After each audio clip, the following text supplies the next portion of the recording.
Merci, Monsieur le Ministre. La parole est à Monsieur Philippe Doucet. S'il vous plaît. Monsieur le Président, chers collègues, ma question s'adresse à Monsieur le Ministre de l'Éducation nationale.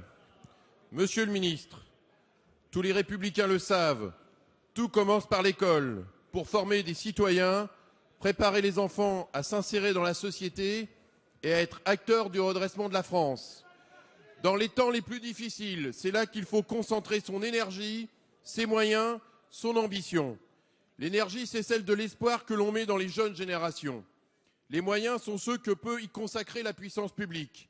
L'ambition, c'est celle d'une école qui permet à chacun de réussir selon son mérite et uniquement selon ce critère. Le président de la République a placé l'éducation au cœur de son engagement pour la France. Le redressement de notre système éducatif, affaibli par des années de restrictions budgétaires dogmatiques, est une priorité. Priorité qui commence par l'école primaire et par la reconnaissance des exigences du métier d'enseignant. Priorité qui doit rassembler tous les élus. Il est indispensable de replacer l'école, l'éducation et la transmission du savoir au cœur de notre pacte social. Après avoir pris les mesures d'urgence qui s'imposaient pour la rentrée 2012 et ouvert la concertation sur la refondation de l'école, vous venez de lancer une campagne de recrutement de 43 000 enseignants pour les rentrées 2013 et 2014.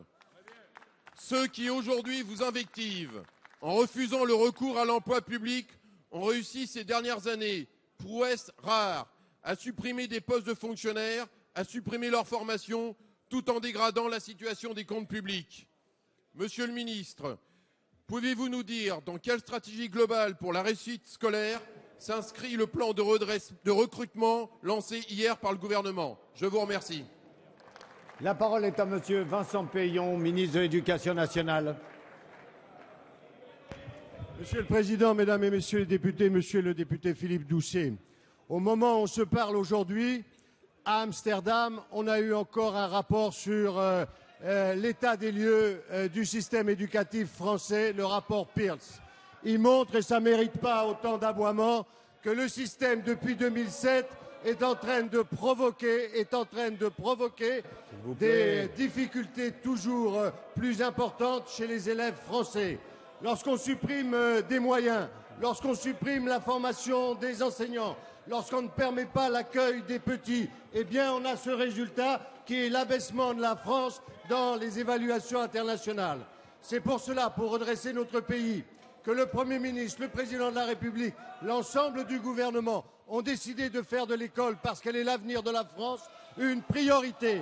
Cela veut dire d'abord recruter des professeurs, parce que pour enseigner aux élèves, il faut des professeurs.